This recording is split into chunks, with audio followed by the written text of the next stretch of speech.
संध्या, तुम्हारे हाथों में तो ये मेहंदी बहुत ज़्यादा ही खूबसूरत लग रही है। मुझे बताओ, तुम ये मेहंदी किस पार्लर से लगवा कर आई हो? मैं भी लगवा कर आती हूँ। माँ जी, ये मेहंदी मैंने खुद लगाई है। आपकी बातों को सुनकर लग रहा है कि आपको भी मेहंदी लगाने का बहुत शौक है। मैं आपको मेहंदी जल्द ही सिखा दूंगी। नहीं नहीं बेटा, तुम रहने दो। अगर मैं इस उम्र में मेहंदी लगाना सीखूंगी तो लोग क्या कहेंगे? मैं उनकी बातें नहीं सुनना चाहती हूँ। तुम रहने ही दो। माँ जी, आप लोगों की चिंता मत करें। अगर आप मेहंदी लगाना सीखना चाहती हैं तो मैं आपको मेहंदी लगाना ज़रूर सिखाऊंगी, चाहे उसके लिए मुझे जो भी करना हो। नहीं नहीं संध्या, मैं मेहंदी लगाना नहीं सीख सकती हूँ। अगर मैं मेहंदी लगाना सीखना शुरू कर दूंगी तो फिर घर के बाकी काम कौन करेगा? उनका क्या होगा? माँ जी, आप घर के काम की बिल्कुल चिंता मत करें। वो सब कुछ आपकी बेटी देख लेगी। आप बस मेहंदी लगाने के काम पर ही कॉन्सेंट्रेट करें, बाकी भूल जाएं। संध्या तो अपनी सास को इतना कह के अपने कमरे से बाहर चली जाती है और जल्द ही मेहंदी का सामान लेकर वापस भी आ जाती है और अपनी सास के हाथ पर एक प्यारा सा डिज़ाइन बनाती है। माँ जी देखिए, मैंने कितना खूबसूरत डिज़ाइन आपके हाथों पर बना दिया है। आपको समझ तो आ गई है ना कि मैंने मेहंदी का डिज़ाइन कैसे लगाया है? सच में संध्या, तुमने तो ये डिज़ाइन बहुत ही अच्छे तरीके से लगाया है और मुझे तो बहुत ही अच्छे तरीके से समझ भी आ गया है। तुम्हारा बहुत ही शुक्रिया। माँ जी, ये तो बहुत ही अच्छी बात है जो आपको मेरा लगाया हुआ डिज़ाइन बहुत ज़्यादा ही पसंद आया है और आपको समझ भी आ गई है। अब आप ट्राई करें। संध्या की सास तो जल्दी से संध्या के हाथों पर मेहंदी से अच्छा सा डिज़ाइन बना देती है। संध्या, सच में तुम ठीक ही कह रही थी। देखो, मैंने भी कितना अच्छा डिज़ाइन बनाया है। तुम्हारी वजह से मैंने भी मेहंदी लगाना सीख ही लिया आखिरकार। माँ जी देखिए, मैंने कहा था ना कि आपको मेहंदी लगाना जल्द ही आ जाएगा। मुझे लगता है कि आपके मेहंदी लगाने का शौक फिर से दोबारा से ताज़ा हो गया है। संध्या, तुम्हारे साथ रहकर तो मुझे बहुत कुछ नया सीखने को मिल रहा है। तुम्हारा बहुत ही शुक्रिया जो तुमने मेरे ख्वाब को पूरा करने में मेरी पूरी मदद की। माँ जी, आप भी तो मुझे हर काम इतने प्यार से सिखाती हैं, तो अब मेरा भी ये फर्ज हुआ कि मैं भी आपके हर ख्वाब को पूरा करूँ, चाहे फिर वो मेहंदी लगाने का क्यों ना हो। संध्या मेरी बेटी, मैं सोच रही हूँ कि तुम्हें अपने इतने अच्छे टैलेंट को छुपाना नहीं चाहिए, बल्कि दुनिया को दिखाना चाहिए। क्यों ना तुम मेहंदी लगाना शुरू कर दो। संध्या और उसकी सास तो जल्दी से गार्डन में बैठ जाते हैं और अपने सब मोहल्ले में भी बताते हैं कि वो वहाँ पर मेहंदी लगा रहे हैं और जल्द ही वहाँ पर कुछ औरतें आ जाती हैं और कहती हैं, बहन जी, ये तो आपने बहुत ही अच्छा किया जो मेहंदी आपने यहीं पर लगानी शुरू कर दी। इस तरह हमें बाहर भी नहीं जाना होगा और हमारा काम भी हो जाया करेगा।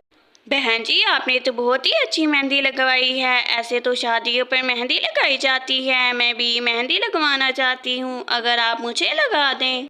जी क्यों नहीं, मैं आप सभी के हाथों पर अभी खूबसूरत खूबसूरत मेहंदी के डिज़ाइन बना देती हूँ। जो एक बार देखेगा वो उसको देखता ही रह जाएगा और तारीफ करेगा। आप जब एक दफ़ा मेरी बहू से मेहंदी का डिज़ाइन बनवा कर लेकर जाएंगी तो सब उसकी बहुत ही प्रशंसा करेंगे और आपको ये देखकर बहुत ज़्यादा खुशी होगी। वो दोनों तो जल्दी से उनके हाथों पर बहुत प्यारे प्यारे और सुंदर मेहंदी के डिज़ाइन बना देती हैं और फिर वो रिया कहती है, आपने कितने महारत और सफाई से मेहंदी का डिज़ाइन लगाया है। अब तो मैं जब भी मेहंदी लगवाऊंगी आपके पास ही आया करूंगी। आप सभी हमारे पास आए मेहंदी लगवाने के लिए, ये हमारे लिए बहुत गर्व की बात है। आप इसी तरह हमारे पास मेहंदी लगवाने के लिए आते जाते रहिएगा। शुक्रिया आपका।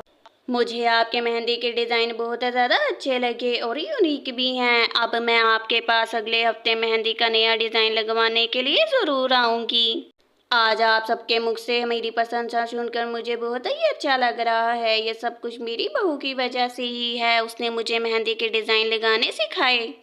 सच में सब सही ही कहते हैं कि आप बहू सास का रिश्ता तो बहुत ज़्यादा ही मजबूत और अच्छा है, वरना आजकल की बहू कहाँ अपनी सास का इतना ध्यान रखती हैं।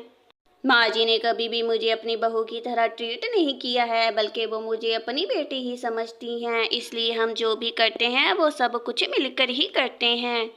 आप दोनों का ये दोस्ती का रिश्ता देखकर हम सबको बहुत ज़्यादा खुशी हुई है। आज से हम भी कोशिश करेंगे कि हम भी अपनी बहुओं से इसी तरह प्यार करें। हम दोनों के रिश्ते में प्यार और सम्मान बिल्कुल एक ही बराबर है। अगर आप भी अपने रिश्तों को इसी तरह बनाना चाहती हैं तो प्यार और सम्मान इसी तरह बराबर रखें।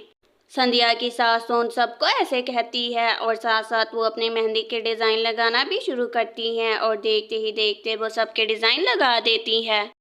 माँ जी देखे, हमारा घर तो मेहंदी लगवाने वालों से भर गया है। अगर आपने मुझे उस दिन इतनी मोटिवेशन ना दी होती तो मैं तो कभी ये सोच भी नहीं सकती थी। नहीं नहीं संध्या, मैंने तो कुछ भी नहीं किया है, ये तो सब कुछ तुम्हारी मेहनत का ही सिला है जो आज तुम्हें मिल रहा है। तुमने तो हमारे घर को रंगों से ही भर दिया। संध्या और सवित्री, पूरे शहर में लोग तुम सबको तुम्हारी अच्छी दोस्ती और मेहंदी लगाने की कला से ही पहचानते हैं। हमें फक्र है जो तुम हमारे पास हो। आंटी जी, आपका बहुत ज़्यादा ही शुक्रिया जो आपने हम दोनों की इतनी प्रशंसा की और हमारी मेहंदी के डिज़ाइन को इतनी तरह अच्छी तरह समझने के लिए भी। इसका क्रेडिट तो आप तीनों को भी जाता है। अगर उस वक्त पहले आप हमारे पास मेहंदी के डिज़ाइन लगवाने के लिए ना आती तो आज तो हमें कोई भी ना पहचानता। सवित्री के इतने कहते ही वो तीनों तो वहाँ से चली जाती हैं और ऐसे ही कुछ दिन भी गुजर जाते हैं और अब तो सवित्री और संध्या तो पूरे शहर में मेहंदी लगाने वाले के नाम से फेमस हो चुकी थी। मैंने अपनी सहेलियों से सुना है कि सवित्री और संध्या तो बहुत ज़्यादा अच्छी मेहंदी के डिज़ाइन लगाती हैं। मेरा भी दिल कर रहा है कि मैं भी उनसे डिज़ाइन लगवाऊं। जी जी, सुना तो मैंने भी उनके बारे में ऐसा ही कुछ है, मगर मुझे तो खुद यकीन नहीं हो रहा कि कोई इतनी सुंदर और अच्छी मेहंदी कैसे लगा सकता है। ये तो ट्राई करने के बाद ही मालूम होगा। दोस्तों चलो एक बार उनके पास जाकर मेहंदी के डिज़ाइन लगवाते हैं, फिर सब कुछ दूध का दूध और पानी का पानी हो ही जाएगा। रिया, ये तो तुम बिल्कुल ठीक ही कह रही हो। एक बार जाकर उनसे मेहंदी लगवा ही लेते हैं, फिर अच्छी लगेगी तो दोबारा उनसे ही लगवा कर आया करेंगे। माँ जी देखें, ये सब हमारे पास यहाँ पर मेहंदी के अच्छे अच्छे डिज़ाइन लगवाने के लिए आई हैं। चलिए अब हम सब इनको मेहंदी जल्दी से लगा देते हैं। ठीक है संध्या बेटी, जैसे तुम चाहो। 2 लड़कियों को तुम जल्दी से मेहंदी लगा दो और 2 को मैं लगा देती हूँ। ऐसे हम दोनों का जल्दी ही काम भी खत्म हो जाएगा। जी माँ जी, ये तो आप बिल्कुल ही ठीक कह रही हैं। अगर हम आपस में जल्दी से काम बांट लेंगे तो फिर इस तरह हम जल्दी से सबको डिज़ाइन लगा पाएंगे। इतना कहते ही वो जल्दी से अपना काम शुरू कर देती हैं और देखते ही देखते वो तो उन सबको मेहंदी लगाने का काम शुरू भी कर देती हैं। काजल तो जब से इस घर में शादी करके आती है, उसकी सास और उसके दरमियान तो कुछ भी ठीक नहीं रहता। वो तो आपस में हर वक्त बस लड़ाई ही करती रहती थी। काजल, सिर्फ तुमने घर के ही तो काम करने होते हैं और वो भी कभी तुम अच्छे तरीके से नहीं कर पाती हो। सब कुछ तुम्हें लगता है अब मुझे यहीं पर ही सिखाना पड़ेगा। माँ जी, मैं तो सारा दिन सिर्फ घर के ही काम करती रहती हूँ। इस वजह से मुझे अपने लिए भी कुछ भी वक्त नहीं मिलता है, मगर आप तो मुझसे कभी खुश ही नहीं रहती। ओहो, तो मरहानी को खुद के लिए टाइम नहीं मिलता, इसी वजह से तो सारा काम गलत मलत कर कर जल्दी से बैठ जाती हो ताकि आराम जो कर सको। सवित्री के इतना कहते ही उसकी बहू तो जहन में कुछ सोचने लगती है। कहती है एक न एक दिन तो मैं तुझे देख ही लूंगी। और फिर कुछ दिनों बाद ही सवित्री बीमार हो जाती है और वो तो अपने बिस्तरे पर लेट जाती है। काजल मुँह की तो कड़वी थी, मगर अपनी सास का बहुत ज़्यादा ध्यान रखती है और उसकी सास कहती है, काजल मुझे आज मेरी तबीयत कुछ अच्छी नहीं लग रही है। तुम जाकर जल्दी से बावर्ची खाने में खाना बना लो शाम के लिए। जल्दी से जाकर और काम करो। सारा दिन घर का तो काम मुझे ही करना पड़ता है। अब ये बुढ़िया बीमार हो गई है, जो हंडिया रात को बनाती थी वो भी आज मुझे ही बनानी होगी। काजल तो अपनी सास को मन ही मन में ऐसे कहकर जल्दी से अपने किचन में चली जाती है और सब्जी काट कर जल्द ही सब्जी भी ऊपर चढ़ा देती है और जल्द ही उसे खाने के टेबल पर भी ले जाती है। काजल, खाना देखने में तो बहुत ही स्वादिष्ट लग रहा है, मगर एक बार इसको खाकर तो देखो। ऐसे लग रहा है जैसे पूरी बोतल ही उंडेल दी हो तुमने नमक की। अरे काजल, आज मैंने तुम्हें सब्जी बनाने का क्या दिया। तुमने तो गुस्सा ही कर लिया और सारी बोतल ही उंडेल लाई हो। क्या मारना चाहती हो हम दोनों को तुम? माँ जी, आप मुझे माफ़ कर दें। आज मैंने शायद पहली बार हंडिया बनाई, इसी वजह से कुछ नमक अधिक ही ज़्यादा हो गया है। मैं आइंदा से पूरा ध्यान रखूंगी। ठीक है काजल, अब तुम यहाँ से जा सकती हो। ज़्यादा बातें करने से अब सब्जी दोबारा ठीक तो नहीं हो जाएगी। अब तुम जल्दी से यहाँ से चले जाओ, हम कुछ मंगवा लेते हैं। माँ जी और रवि जी, आप देखिएगा कि एक दिन मैं भी जल्दी ही सब्जी बनाना सीख लूँगी और फिर मैं आप दोनों को सब्जी बनाकर बिल्कुल नहीं दूँगी। एक दिन रवि अपने सब दोस्तों को अपने घर में पार्टी करने के लिए बुलाता है, मगर उसकी माँ को तो बहुत ज़्यादा ज़रूरी काम आ जाता है, जिसकी वजह से वो चली जाती है।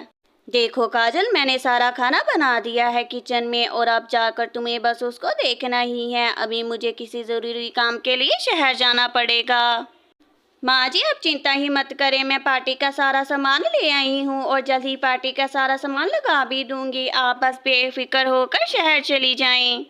रवि भी कुछ देर के बाद ही घर में वापस आ जाता है, मगर वो आकर देखता है तो पार्टी की अभी तो बिल्कुल भी तैयारी ना हुई हुई थी। और उसकी माँ भी जल्दी से काजल के पास आती है और कहती है, बहू, अब मैं घर से जा रही हूँ और मेरे पीछे तुम घर का ध्यान रखना और मेरे बेटे का भी, और कुछ गड़बड़ मत कर देना। पार्टी का बिल्कुल अच्छा ध्यान रखना।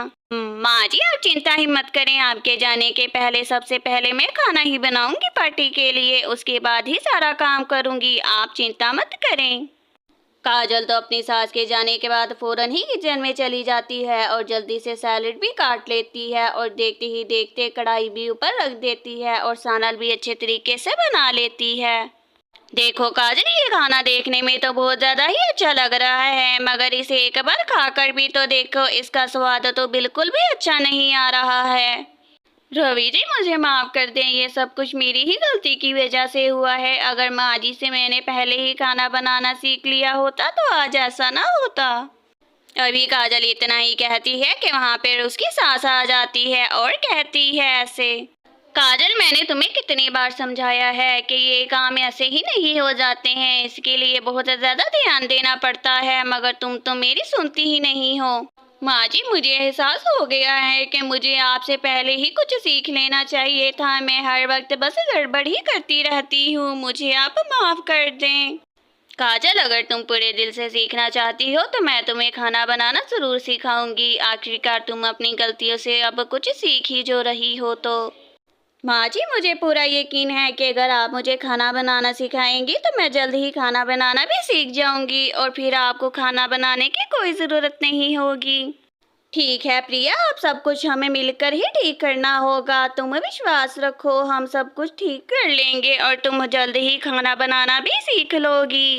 माँ जी, मुझे पूरा यकीन है कि अगर आप मुझे इतने स्नेह से सिखाएंगी तो मैं जल्द ही सब कुछ सीख जाऊंगी। चलें फिर हम खाना बनाना शुरू करते हैं।